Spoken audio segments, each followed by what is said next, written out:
नमस्कार, मैं हूं भगवान प्रजापत। आप देख रहे हैं चैनल 9 न्यूज़। हमारे साथ आज बात करने के लिए मौजूद है राष्ट्रीय संत पुलक सागर जी महाराज। इनसे जानते हैं कि जो वर्तमान में समाज की जो परिस्थिति है उनको लेकर इनसे बात करेंगे। इसके अलावा विभिन्न मुद्दों पर बात करेंगे। सबसे पहले आपका बहुत बहुत स्वागत हमारे चैनल पर। आप अब 17 साल बाद उदयपुर बता रहे हैं, पहली बात तो।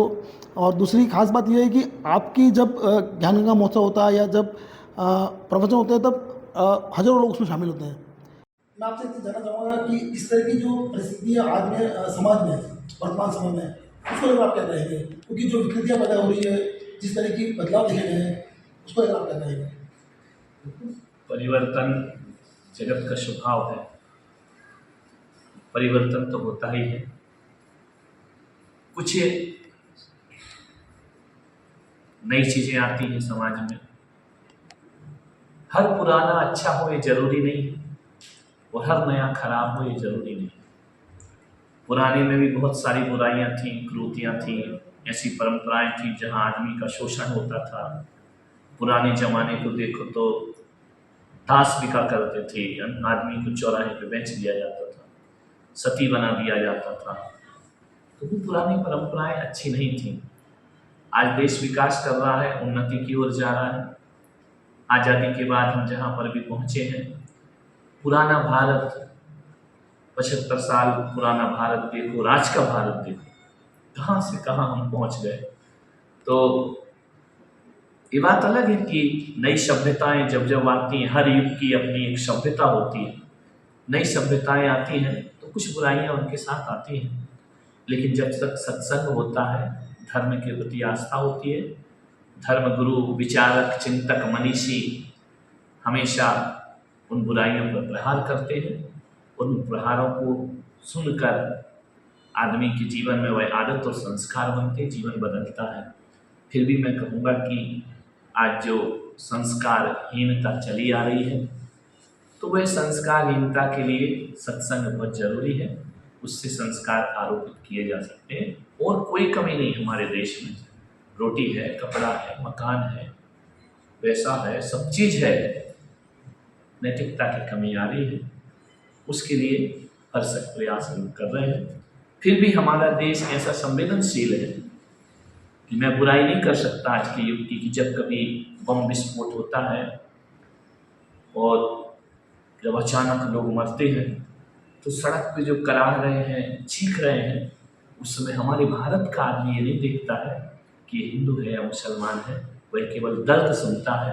और हमने देखा मुंबई चातुर्मास में बम फटा, मुसलमानों को हिंदुओं ने पनाह दी, हिंदुओं को मुसलमानों ने पनाह दी। यही संवेदनशीलता है। बस इतना ही बचा रहे तो सामाजिक परिवेश स्वच्छ रहेगा, दृढ़ रहेगा। बिल्कुल। वर्तमान परिप्रेक्ष्य में कुछ चीज़ें जो बदल रही आपने देखी है, जब समय बदल रहा है, इसके लिए दोषी कौन है? उसको कैसे बदला जा सकता है, कैसे रोका जा सकता है? दोषी कौन है? दोषी हम ही हैं, मनुष्य हैं। कोई एक दूसरे को दोषी नहीं ठहरा सकता है, हम स्वयं दोषी हैं।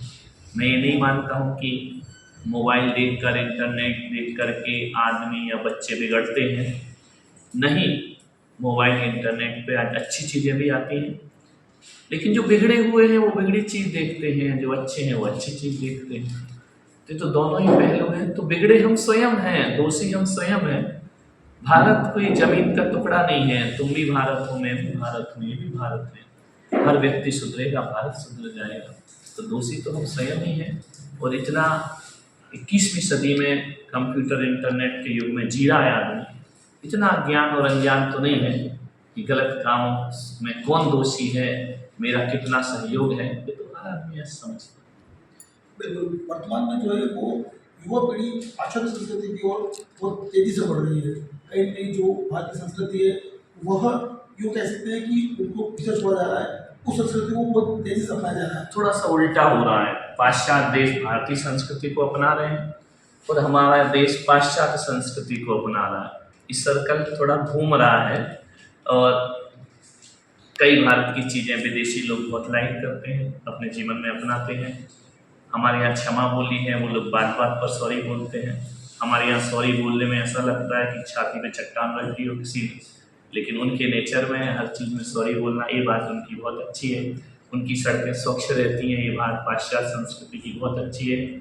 हमारे हिंदुस्तान में जब कोई फ्लाइट से उतर के नीचे आता है कि तो अमेरिका की सड़कें तो कांच जैसी चमकती हैं, फिर हमारी सड़कों पे वो थूक देता है। ये बात भारत की बहुत गलत है। गंदगी है, अस्वच्छता है, इस पे थोड़ा सा परिवर्तन होना चाहिए। और पाश्चात्य संस्कृति के केवल हम रिश्तों से अलग हो रहे हैं, पारिवारिक रिश्तों से टूट रहे हैं। व्यक्ति स्वयं पर केंद्रित हो गया है, वह एक दूसरे के प्रति सहृदयता भूल गया है। बाकी चीजें तो सब अच्छी हैं, लेकिन रिश्तों को मजबूत करना, क्योंकि पाश्चात्य देशों में हर चीज अच्छी है, भौतिक चीजें सब अच्छी हैं, अध्यात्म नहीं है वहां पर। हमारे यहाँ अध्यात्म है। तो यही कहूँगा कि उसकी ओर हम उसकी बुराइयों की तरफ ना जाएं। इसको रोकने के लिए सबसे बड़े जिम्मेदार माता पिता होते हैं, और माता पिता भी अपने बच्चे को अच्छे संस्कार देते हैं। संस्कार की बात करें तो हमारे यहाँ तो गर्भ से ही संस्कार शुरू हो जाते हैं। वह संस्कार यदि दें तो पाश्चात्य संस्कृति से हम मोड़ सकते हैं, क्योंकि हम भी युवा रहे, हम भी 21वीं सदी में हैं। हमने भी इसे 21वीं सदी में जीकर पाश्चात्य संस्कृति नहीं, सदियों सनातन पुरानी भारत की संस्कृति को हम निर्वहन कर रहे हैं। हम भी युवा, आज भी बड़े बड़े पढ़े लिखे बच्चे मोक्ष मार्ग पे बढ़ रहे हैं, संन्यास पे बढ़ रहे हैं। ये माँ बाप के ऊपर है कि उनका पारिवारिक परिवेश कैसा है, उसके लिए माँ बाप। पिछले कुछ समय से देखा गया है कि राजनीति के क्षेत्र में जो संत है वो भी आने लगे हैं। इसको आप किस नजर से देखते हैं? धर्म में राजनीति नहीं होना चाहिए, राजनीति में धर्म होना चाहिए। राजनीति धर्म का सहारा लेगी तो फलेगी फूलेगी। वो कोई धार्मिक नेता, धार्मिक गुरु यदि राजनीति में चला जाएगा तो उसका सन्यास मर जाएगा। वह अपने सन्यास की हत्या अपने हाथों से कर लेगा। देश चलाना साधु संतों का काम नहीं है। साधु संतों का काम अध्यात्म और धर्म बांटना है, राजनेताओं का काम देश चलाना है। तो एक दूसरे पर जितना जिसकी आवश्यकता हो उतना ही संपर्क रखें। ज़्यादा जाएंगे तो राजनेता भी जो धर्म में प्रवेश कर रहे हैं, जो धार्मिक संत लोग, वो अपने सन्यास की हत्या करें। कई बार आप अपने प्रवचनों के माध्यम से जो समाज को है वो आईना दिखाने की कोशिश करते हैं, जो हकीकत है उसको सामने रखने की कोशिश करते हैं। कितना बदलाव होता है, क्या मानना है आपका इस बारे में? बदलाव तो बहुत होता है। यदि बदलाव नहीं होता हम लोगों के प्रवचनों से तो ये देश तो पड़ोसी देश बन जाता है। यहाँ तो आतंकवादी पैदा हो जाते हैं, यहाँ तो एक दूसरे के दुश्मन पैदा हो जाते हैं। जिन देशों में सत्संग है, धर्म है, अध्यात्म है, वहाँ संत पुरुष महात्मा विवेकानंद जैसे, विनोबा, महावीर, बुद्ध, कृष्ण जैसे पैदा होते हैं। लेकिन पड़ोस में यदि देखो तो ये सब वहाँ पैदा नहीं हो सकते, क्योंकि वहाँ ऐसे अहिंसक विचार, करुणा और अध्यात्म को देने वाले सत्संग नहीं होते। पारिवारिक व्यवस्थाएं जो बदलती जा रही है, एकल परिवार बहुत तेजी से बढ़ रहा है। पहले जो संयुक्त परिवार हुआ करते थे, अब एकल परिवार बहुत तेजी से बढ़ रहा है। तो कहीं ना कहीं जो विघटन है परिवार का, इस वो क्या सोचते हैं आप कि किस तरह से व्यवस्थाएं वो बदली और उसको रोका जा सकता है, ताकि जो व्यवस्था पहले थी वैसे अभी हो सके? एकल परिवार का खामियाजा हर व्यक्ति भुगत रहा है। पहले संयुक्त परिवार थे तो कितना भी बड़ा व्यापार हो, घर के लोग ही व्यापार में पार्टनर बनते थे। अब अनजान को अपन पार्टनर बनाते हैं, पार्टनरशिप ज़्यादा चलती नहीं है व्यापार में, फिर एक दूसरे के दुश्मन बन जाते हैं, धोखे मिला करते हैं। एकल परिवार होने से कलह बढ़ गई है, एकल परिवार होने से तलाक बढ़ गई है, एकल परिवार होने से पारिवारिक मनमुटाव बढ़ गया है, एकल परिवार होने से निरंकुशता बढ़ गई है।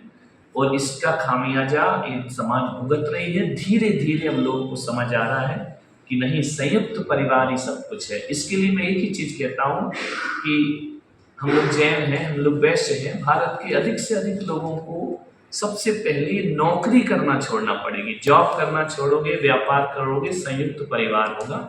ये एकल परिवार जॉब ने बना दिया है, पढ़ाई ने बना दिया है, विदेशी कंपनियों ने आदमी को अकेला कर दिया है।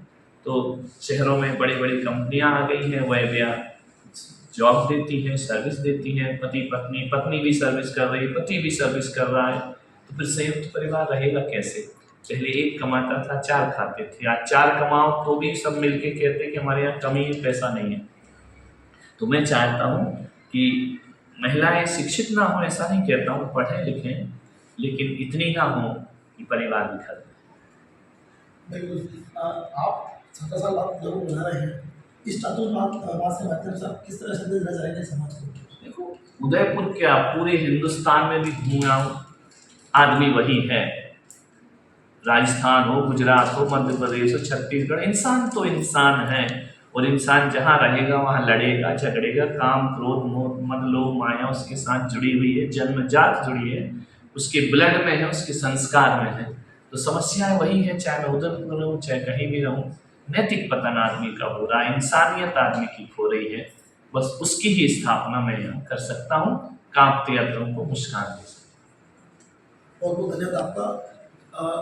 राष्ट्रसंत पुलक सागर जी महाराज ने बहुत स्पष्ट कहा है कि कहीं न कहीं जो है एकल परिवार जो है वह देश की पतन की ओर बढ़ सकता है, इसलिए कहीं भी संयुक्त परिवार होना बहुत जरूरी है। इसके अलावा कई ऐसी बातें कही जो कि आज के दौर में बहुत जरूरी है, ताकि समाज बना रहे, परिवार बना रहे और साथ ही राष्ट्र का निर्माण भी हो सके।